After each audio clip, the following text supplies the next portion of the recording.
happens. Why the pause and why we've gone quiet? Sometimes you just gotta say fuck it and send it, and we've got our own studio.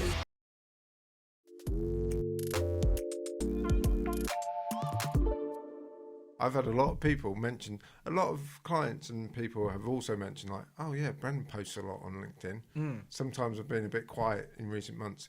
It's because basically we've been getting stuff like this ready, getting Matt sorted, Matt into the business, and we're getting busier. So I think a recap of the first kind of 3 months of the year. Building has been, up until maybe back end of last year, definitely the first episode of season 2, now 2.1, that it was essentially going over our journey, right? The first episode release was the night before we resigned, which feels like ages ago. Yeah. That doesn't even feel like the same lifetime. Through to essentially where we got to back end of last year. We got a few guests along the way to either, people we were working with, people we'd come across, or people to just give us advice, and selfishly we made a podcast out of it. The big thing for us was deciding where to take that and how to continue that, and tracking our journey of building our business is still going to continue, but I don't think it's going to continue on the podcast in the same way. So we've got other content, other forms of content, longer form YouTube videos coming on that. We do like day in the life mini vlogs on TikTok and things like that. They're going to continue to tell our story there. And we want building, which is now obviously up in lights, to tell other people's stories of building. So we've spoken about it a few times that there are other podcasts out there that speak to business owners all of the time, right? Like the most famous one is probably the number one podcast in the world in Diary of a CEO. But what those podcasts tend to do is bring people on who have already built something, right? So they're either second, third, fourth time founders, or they've built their thing, they've sold their thing, or they're, at the top of whatever field they've chosen to be in. And there are a few other podcasts that do that exact thing. There aren't many podcasts, if any, that I can think of that shine the light on people as they're building. And I think that is hugely important, because that's where we sometimes get our stress from, is that we'll listen to those type of podcasts and people will be talking about finding balances or doing things a different way, or like, oh yeah, I just decided that I really need to get this thing done, so I threw some money at it and got that thing done. You can't do that when you're in the stages that we're on. We're in those building stages and those growth stages where you're trying to bootstrap everything, or you're trying to get that first round of funding.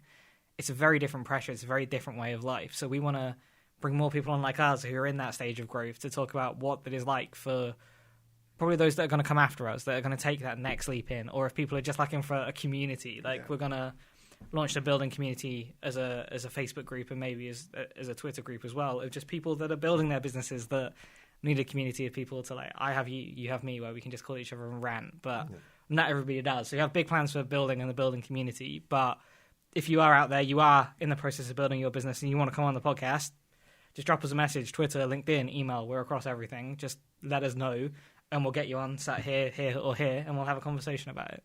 Yeah, mate, that was polished. That was a nice monologue. You've been listening to My First Million. Well, mate, I've been thinking about that we've been building this for 3 months. I was thinking about how we're going to introduce it for ages. Exactly. No, I think that's a really good rundown. And again, like, as co-founders of businesses, it's going really well. But you'll see the videos from today and the TikToks and all of that.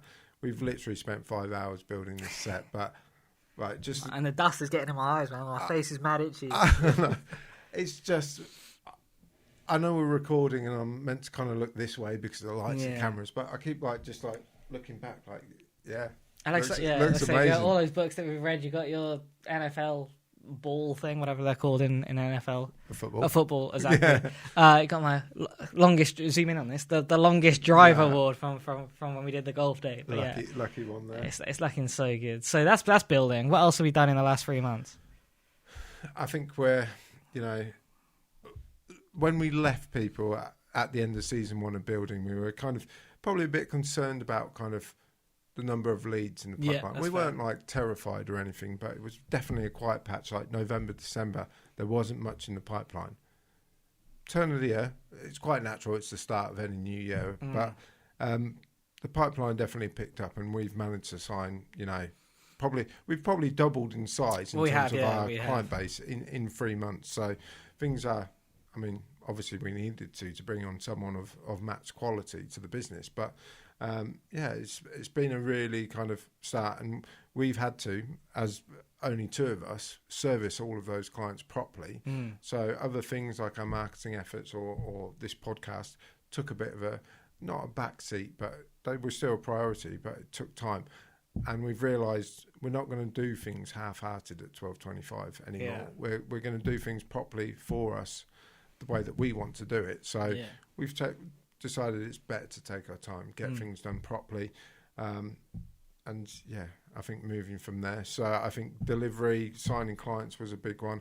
I think this week especially, we've been out of the office kind of 3 days. We've had today building a set and then recording a podcast. On Tuesday, I was at the Recruitment Agency Expo. We work with some recruiters as part of our client base, so that was good. Just basically networking. I think for me, it's probably a good. You were so nervous, man. So I think it was Monday. So I put like a networking / event calendar together at the start of the year in February, and I put all the dates of the ones that would fit us in our niche and areas of expertise. And the first one that was coming up was on the Tuesday. You looked at the calendar on Monday, like, we're going to this. And I was like, we can't really afford to go together because like it's just a lot on. So you did one on the Tuesday, I did one on the Wednesday. But listening to you go over the website, trying to find reasons to not go or to not have to do something because you were so nervous. Like you were looking at it like, I don't know, like I can't find the button to buy a ticket, even though it was a big bloody button at the bottom. Like, I think it's a bit small. But then you went, and how was it? Firstly, it was like sending Bambi off for the slaughter or something. I wasn't in a good way, but I realised, okay, one of our clients, one of the kind of suppliers was there, so I went and checked on them, and that gave me the perfect opportunity to have a conversation straight up. First conversation, great. Next door, just went straight over, said hello, and like, so what do you do? And then from there, I ended up probably having about 20 conversations, and you know me, you probably can't shut me up on podcasts like this, but if it's new people and having to have a conversation, I'm the worst. I'm like, I don't know what to do. I mean, that is something that I am thinking about, which I'm very open to ideas from other people as to how we can do a better job. I think industry events, or like not just our industry, isn't like industry events full stop. Like I was at UK Care Week on the Wednesday. Is that something's not quite right about them, because the barrier to entry is quite high. I don't mean the barrier to get in there. That's easy, right? You go get a free ticket. But to actually get something from that event, there's a huge barrier to overcome, especially if you're like introverted and don't like having those conversations. It's really hard because you have to go up to somebody and start a conversation. Unless you go to someone who's got like a stall there or a stand there, but they're trying to sell you something. They've paid a lot of money. They need to get customers in return. Something's not quite right. I want to start like an anti-networking event, but I don't know what that looks like. I know there's a lot of people out there now doing like getaways and things like that. So like weekends away with small cohorts of people and things like that, where you're all in the same house, same rooms, having the same conversations. Like that's probably more interesting to me, but there's something in the middle of those two things that I want to start. I want us to start, but I just haven't quite nailed it yet. So if anybody is interested in that space, like let us know. We're interested in doing something together. Yeah, absolutely. For me, golf day. Let's just have a golf day. Yeah, but the problem with golf days is like it's 4 balls. Like we need to find a way of breaking it down. Because if you do a golf day, what's going to happen is like same when we went to this catering thing. Yeah. We had a great day. We spoke to nobody. Bar the table at the end, we spoke to nobody. Right? Like how do you break it out so there's more than that? Like maybe cricket. Maybe go to the cricket. Hospitality. Invite a few people along, and you're all in one room. Or cricket. Yeah. As in, go play cricket. Teams of people playing. It's something like Joey. What I'm trying to get at is something like different. You need to force people to speak together, but in an environment that's natural, where there's no walls of like to overcome to speak to people. Yeah, I don't know what that looks like yet, but we need to do something. Yeah, I agree. And then just following on from that, on Thursday we went to another networking event in Northampton. I won't reveal that just yet. I think you should. Okay. I think you should reveal it because it explains this. It's helped pay for this. So we submitted a grant application in January, and we found out that just a couple of weeks ago that we'd secured a grant of £2,000 from the Business and Intellectual Property Centre based at Northampton Library, and they've partnered with the government's Prosperity Fund. Again, we'll put this all on YouTube properly and stuff. But essentially, that grant has paid for, you know, our new equipment and our nice building sign. And yeah, they said it was a competitive kind of process where not everyone who applied got it. So when they said that, I was nudging Harry at the networking event and be like, yeah, see, it's that 24-page business plan that I spent hours on that did it. So yeah, that's a mini win. Like you say, I've got an issue with validation. Always want to get things validated, but mate, it's free money. It helps us. It pushes us along on our target. Like, yeah. So let's do it. And glad I did, because I wouldn't be saying this right now if we hadn't have got the grant. But, as we got the would have been grant, dead to us if we didn't get the grant.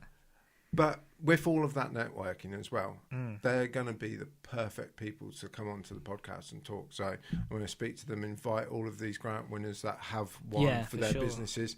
So because they're all in exactly the same position. You have to be a business in Northampton and be less than a year old. Perfect. So each of them will be at exactly the same growth phase as us. Maybe, obviously, not in the same industry. Yeah, of course. But that opens the door to conversation. So again, like you said, if anyone has a business or a story that they want to get out there, come join us on this podcast. So what's the year looking like? If we're 3 months in, what did you say, George? 22%? 22% of the year done. Which means you've got 78% left. I'm glad you I did was that last. I was shitting it then. I was like, is it 80? Is it 70? Like, so you got 78% of the year left. What's on the roadmap for 2024? Well, first step, knowing you, is going to be to hit our financial targets for the year. But I think in the meantime, I think the past kind of 6 to 3 months has kind of shown us, like, okay, maybe our plans to diversify our kind of what we're working on, like not just going through the agency and the service-based route. We need a playground. We need to show people that, we can talk a good game and do a good game. So, like we mentioned with Matt, he's going to be working on a website for us. Basically, we're going to test all of our skills and our tactics on that website, and hopefully that can become a bit of a money earner for us as well. Yeah, you're going to be too old to get the reference that I'm talking about, I think. Okay. Have you heard of... what an insult. Have you heard of KSI's road to Division 1? No. I can see the blank look on your face. I've heard of KSI, but no. Anyway, back in the day, they used to do this like... Back in the day? You say back in the day, he's a youngster, isn't he? Yeah, but it's like 10 years ago. This YouTube series. It was like the road to Division 1, and like it was like FIFA Ultimate Team trying to get to Division 1, right? Yeah. Anyway, the point of it is, like, that's kind of something else that is coming out on other channels, probably on YouTube and TikTok, which is, you mentioned our financial target. Like, we're happy to talk about it openly. So it's essentially the road to 1 million. So we're trying to get to 84k in monthly recurring revenue by month 12 of this year. So that's like 18 months of business operation. We're trying to get there. We're well on our way, as you said. Like, things have doubled in the first 3 months of this year. So if we continue on that roadmap and that trajectory, we'll be there. So if anybody is interested in tracking that journey, like I said, TikTok, YouTube, we're going to be tracking it there. So not the road to Division 1, but the road to 1 million is what we're after. Yeah, I like it. And talking about kind of use or vloggers, whatever you call it. You're doing some work. You're back on the TikTok game. Well, not just that. I think like it's a big bet that we're placing in terms of content production, right? So we're very, very well equipped to produce high quality written content, and we're moving more closely and more aggressively into the video and audio spaces as well. Yeah, that is why perfect example. That's why this is why all of this exists, right? So we've got Matt's AI podcast coming, whatever the hell he's going to call that. Yeah. AI Pigeon is my personal favorite so far, but we've got that coming. We've got some more video content coming. We're doing some filming days for our clients, so we're going all in on that as well. So I think, envisage when we sit down and do our Christmas episode, which we've got some great ideas for that we're talking about today. Exactly. It might involve that bottle of whiskey over there. But those kind of things, when we recap, we want to be, obviously, like I said, the road to 1 million, but we want to be known not just for our SEO activity. There are obviously some goals we have around that in terms of revenue, in terms of some awards that we want to win along the way this year. But we also want 1225 to be synonymous, no, that's how you say it anyway, you know the word, with audio and visual content production as well. Yeah. So expect to see a lot more of that from us as we progress into the rest of 2024. Exactly. We want to keep building, focused on building businesses. Yeah. So we might join Matt occasionally if That's he true. allows Yeah, us he might on go on his his podcast That will be more about SEO and the changes in that industry. So that's going to be more industry specific, and maybe, you know, we'll seed in a couple of directors kind of chats like this in the building sequence and the run of in between kind of visitors to the podcast. So yeah, you'll still hear about our journey along the way. But yeah, I think it's exciting, isn't it? It's very exciting. Generally, every week we come in, like, as soon as Matt agreed to join us, it's like, yeah, okay, this is the next step. It feels like 1225.2. Yeah, it does. We've gone through that survival phase that I've always talked about. We are now in the growth phase, and it started off really well. Lots of hard work. We both all said it because of today's building this set, talking obviously on this podcast.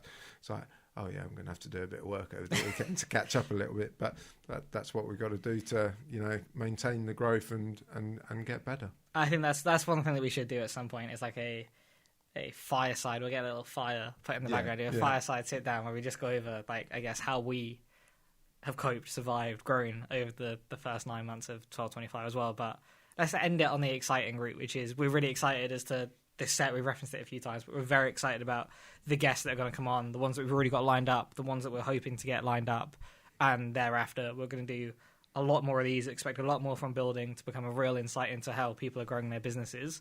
But for now, do you want to sign off the usual way, or we're going to do something new? I haven't thought of a new sign-off, unless you want to take over the sign-off and do something new. No, I haven't got anything in the locker for now. But should we just end it? Let's just end it. End it. We're too cool for what we used to do now. We've moved on. Yeah, it's building 2.0. Done. Sweet. Good work. Very nice.